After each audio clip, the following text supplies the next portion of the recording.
Praise the lord. ప్రభువైన యేసుక్రీస్తు నామములో మీకు అందరికీ శుభములు.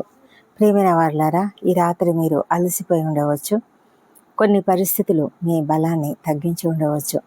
నేను ఇంకా ముందుకు వెళ్ళగలనా, ఈ సమస్యను జయించగలనా అనే ప్రశ్న మీ హృదయంలో ఉండొచ్చు. కానీ ఈరోజు దేవుడు మీతో ఒక మాట చెప్తున్నాడు. నీవు ఒంటరివి కావు, నీవు నన్ను ఎరిగిన వాడవైతే నీ బలము నీలో నుండి కాదు నా నుండి వస్తుంది అని. దానియేలు గ్రంథము 11వ అధ్యాయము 32వ వచనంలో అద్భుతమైన మాట రాయబడింది. తమ దేవుని ఎరుగువారు బలము కలిగి గొప్ప కార్యములు చేసెదరు. నిజానికి ఈ మాటలు ఎందుకు చెప్పాడు దానియేలుతో? ఇది ఒక దర్శనంలో దూత చెప్తున్నటువంటి మాటలు కదా. అయితే ఈ మాటలన్నీ కూడా రాబోయే యుగాంతంలో జరిగేటువంటి అనేక విషయాలను గురించి చెప్తూ, అంత్యదినములలో జరగబోయే విషయాలను గురించి చెప్తూ, మరి క్రీస్తు విరోధి ఏ విధంగా ఈ లోకంలో తన ప్రాధాన్యతను నిలువరించుకోవడానికి ప్రయత్నిస్తూ ఉంటాడో చెప్తూ,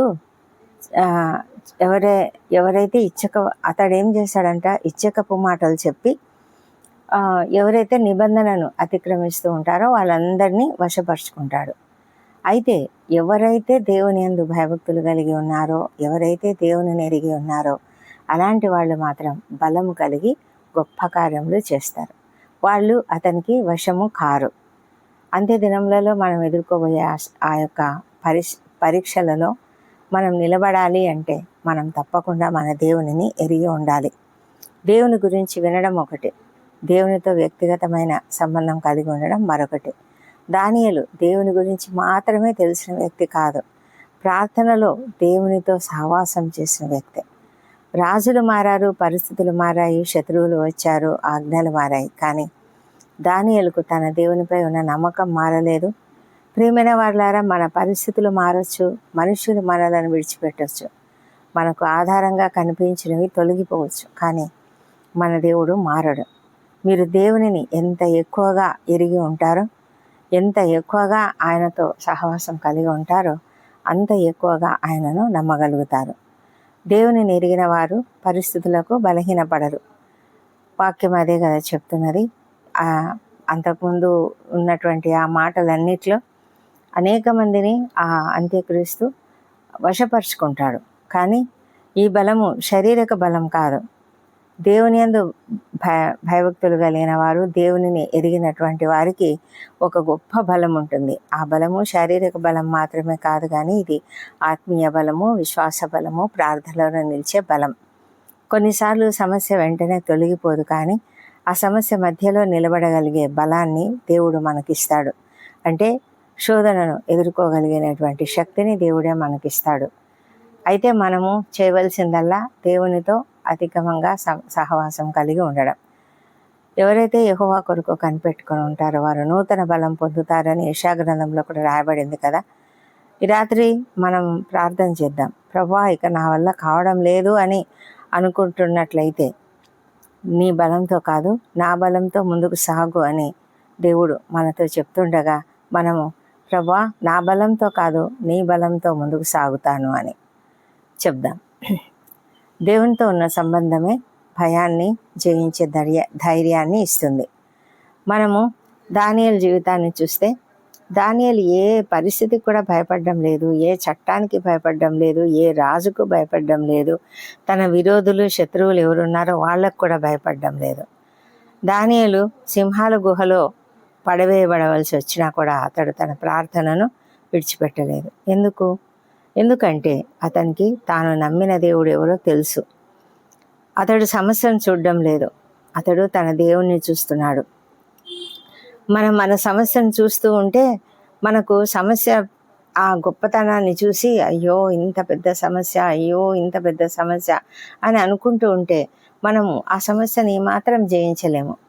కానీ నా దేవుడు నా సమస్య కంటే గొప్పవాడు అని మనం ఎప్పుడైతే అనుకుంటామో అప్పుడే మనం భయం లేకుండా ఉండగలుగుతాము, విశ్వాసంతో ఉండగలుగుతాము.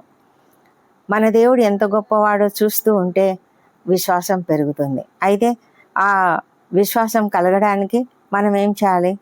నిత్యము ఆయనతో సహవాసం చేయాలి. అప్పుడే మన విశ్వాసం పెరుగుతుంది. యెహోవా నా వెలుగును నా రక్షణయునై ఉన్నాడు, నేను ఎవరికి భయపడుదును అని కీర్తనాకారుడు రాసినట్లుగా మన ముందున్న సమస్య కంటే మనతో ఉన్న దేవుడే గొప్పవాడు అని గ్రహించాలి. దేవుడు మనల్ని కేవలం నిలబడడానికి మాత్రమే కాదు, కానీ గొప్ప కార్యములు చేయడానికి బలపరుస్తాడు. ఈ వాక్యము ఎంత ప్రోత్సాహకరంగా ఉంది కదా.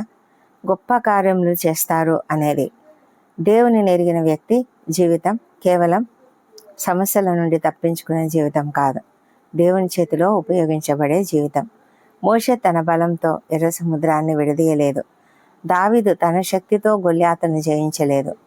దానియేలు తన సామర్థ్యంతో సింహాల నోళ్లను ముయ్యలేదు. వారు దేవునిపై ఆధారపడ్డారు. దేవుడు వారి ద్వారా గొప్ప కార్యాలు చేశాడు. అందుకే మీ వయసు, మీ పరిస్థితి, మీ గతము, మీ బలహీనతలను చూసి నా ద్వారా ఏం జరుగుతుంది అని నిరుత్సాహపడవద్దు. దేవునిని ఎరిగిన ఒక సాధారణ వ్యక్తి ద్వారా కూడా దేవుడు అసాధారణమైన కార్యాలు చేయగలడు. కాబట్టి ఈ రాత్రి మనం గుర్తుంచుకోవాల్సిన విషయాలు ఏంటంటే, నా బలము నా పరిస్థితులలో లేదు, నా బలము నా సామర్థ్యంలో లేదు, నా బలము నా దేవునిలో ఉంది. అందుకే పరిస్థితులు ఎలా ఉన్నా కూడా ఇలా చెప్పండి, నేను నా దేవునిని ఎరుగుదును, ఆయనే నా బలం, ఆయన సహాయంతో నేను నిలబడతాను, ఆయన నా ద్వారా చేయాలనుకున్న కార్యాన్ని తప్పక నెరవేరుస్తాడు అని. ఈ ధైర్యంతోనే మనం ప్రార్థనలలోనికి వెళ్దాం. ప్రార్థనలలో ప్రతి ఒక్కరు కూడా పాల్గొనండి. ప్రేమగల మా ప్రియ పరలోకపు తండ్రి, ఈ రాత్రి నీ సన్నిధికి వచ్చిన ప్రతి ఒక్కరి కొరకు ప్రార్థిస్తున్నాము. మా బలహీనతలన్నీ వెరుగుతూ తండ్రి, మా పోరాటాలను, కన్నీళ్లను, భయాలను, నిరాశలను నీవు చూస్తున్నావు ప్రభా. మా సొంత బలంపై కాకుండా నిన్ను మరింతగా ఎరిగే కృపను మాకు దయచేయండి. నీ వాక్యంలో నిన్ను ఎరుగుటకు, ప్రార్థనలో నీతో సహవాసం చేయుటకు, ప్రతి పరిస్థితిలో నీ పైన నమ్మకం ఉంచి నీ పైన ఆధారపడడానికి మాకు సహాయం చేయండి తండ్రి. బలహీనపడిన వారికి నూతన బలంను దయచేయండి ప్రభా. ఎవరైతే నిరుత్సాహంతో ఉన్నారో వారిని లేవనెత్తమని ప్రార్థిస్తున్నాం. భయపడుతున్న వారికి ధైర్యాన్ని అనుగ్రహించండి ప్రభా. ఏ నిర్ణయం తీసుకోవాలో తెలియని వారికి జ్ఞానం అనుగ్రహించండి ప్రభా. నీవైతే తమ దేవుని ఎరుగువారు బలం కలిగి గొప్ప కార్యములు చేసెదరు అని వాక్యంలో చెప్తూ ఉండగా తండ్రి, ఈ యొక్క వాక్యంలో ఉన్న శక్తిని మేము ఎరిగి నీ యందు భయభక్తులు కలిగి నిన్ను ఎరుగుటకు, నీతో సహవాసం చేయడానికి మాకు సహాయం చేయమని ప్రార్థిస్తున్నాం. ప్రతి కుటుంబాన్ని దీవించండి నాయన. కుటుంబాలలో ప్రతి ఒక్కరిని దీవించండి. వృద్ధులను దీవించి వారికి మంచి ఆరోగ్యం అనుగ్రహించండి. చిన్న బిడ్డలను దీవించండి. వారిని నీ దయందును, మనుషుల దయందును వర్ధిల్లదేమని ప్రార్థిస్తున్నాము. ఎవరైతే అప్పుల సమస్యలు, ఆర్థిక ఇబ్బందులు ఉన్నారో వాళ్ళని దీవించి వారి పరిస్థితులు బాగు చేయండి, వారికి సహాయం చేయండి. దేవాప్రభా, నెమ్మదిని ప్రతి ఒక్కరికి అనుగ్రహించండి, సమాధానమును అనుగ్రహించండి, ప్రతి కుటుంబంలో శాంతిని అనుగ్రహించండి. దేవాప్రభా, సంతానం కొరకు నీ వైపు చూస్తున్న బిడ్డలను దీవించి వారికి తప్పక సంతానం అనుగ్రహించండి. గర్భిణీ స్త్రీలను ఆశ్రయించి వారికి సుఖమైన ప్రసవం అనుగ్రహించండి ప్రభా. విద్యార్థులను దీవించి వారందరూ కూడా చక్కగా చదువుకున్నట్లుగా మరి వారు ఎలాంటి శోధనలలో చిక్కుకొనకుండా కాపాడమని కూడా ప్రార్థిస్తున్నాము. దేవాప్రభ, అనారోగ్యంతో ఎవరైతే ఉన్నారో వాళ్ళని మీరు దర్శించండి, వారిని స్వస్థపరచండి. తీవ్రమైన అనారోగ్యంతో ఐసీయూలలో వెంటిలేటర్పై ఉన్న వాళ్ళని కూడా దీవించినాను, వారికి కూడా తగిన సహాయం చేయండి తండ్రి. స్వస్థత శీఘ్రంగా అనుగ్రహించమని ప్రార్థిస్తున్నాం నాయన. మా ప్రభా తండ్రి, వారి యొక్క కుటుంబ సభ్యులంతా ఎంతగానో ఆందోళనతో ఉన్నారు. ఆ ఆందోళన అంతా తొలగించండి. ఆర్థిక పరిస్థితులు బాగు చేయండి. దేవా ప్రభా, నీకే వందనం చెల్లించుకుంటున్నాం మా తండ్రి దేవా. మరి రాత్రి వేళ డ్యూటీలు చేస్తున్న డాక్టర్లు, నర్సులు, ఇతర సిబ్బందిని, అలాగే సైనికులు, రక్షణ శాఖలో పనిచేస్తున్న వాళ్ళని దీవించండి.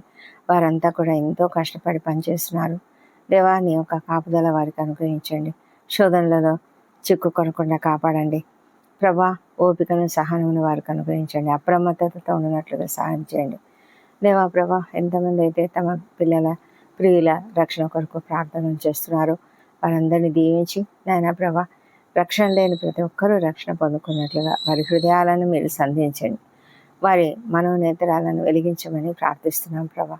దేవా, వారిలో నీ శిలువ కార్యం జరిగించండి మా తండ్రి దేవా. మరి ఎంతోమంది వ్యసనాలకు గురై చాలా భయంకరమైన పరిస్థితిలో ఉన్నారు.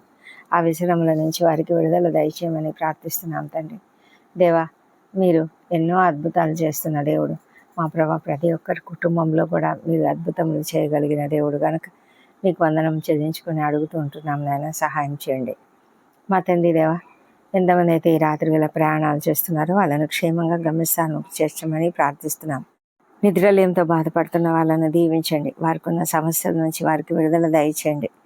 ఏ భారంతో వారికి నిద్ర పట్టడం లేదో ఆ భారంను తీసివేయండి. క్షమాపణ గుణాన్ని అనుగ్రహించి మంచి నిద్రను వారు పొందుకునేలాగా సహాయం చేయండి. ఈ దినమంతా మాకెంతో తోడుగా ఉండి మా పనులన్నీ జయప్రదం చేసిన దేవా, నీకు వందనములు. మరి రేపటి దినం ఏం చేయాలో మేము పరుచుకొని ఉన్నాము. వాటిని మీరు సఫలం చేయమని వేడుకొంచున్నాము. తండ్రి, ఈ దినమంతా మేము చేసిన అపరాధములను దయతో క్షమించండి. ఇతరులు మేడలో చేసిన అపరాధములను మేము కూడా క్షమిస్తున్నాం తండ్రి. మా తండ్రి దేవా, మరి ఈ రాత్రి మేము నిద్రిస్తుండగా మా ఆదమర్చి నిద్రిస్తున్నప్పుడు ఎలాంటి ఆకస్మిక ప్రమాదంలో అనారోగ్యంలో కలగకుండా మరి నీ యొక్క పరిశుద్ధమైన రెక్కలను మా పైన కప్పమని వేడుకొంచున్నాం. మా భారాలన్నింటినీ నీ చేతిలో ఉంచుతున్నాం నాయన. మాకు ప్రశాంతమైన నిద్రను అనుగ్రహించండి.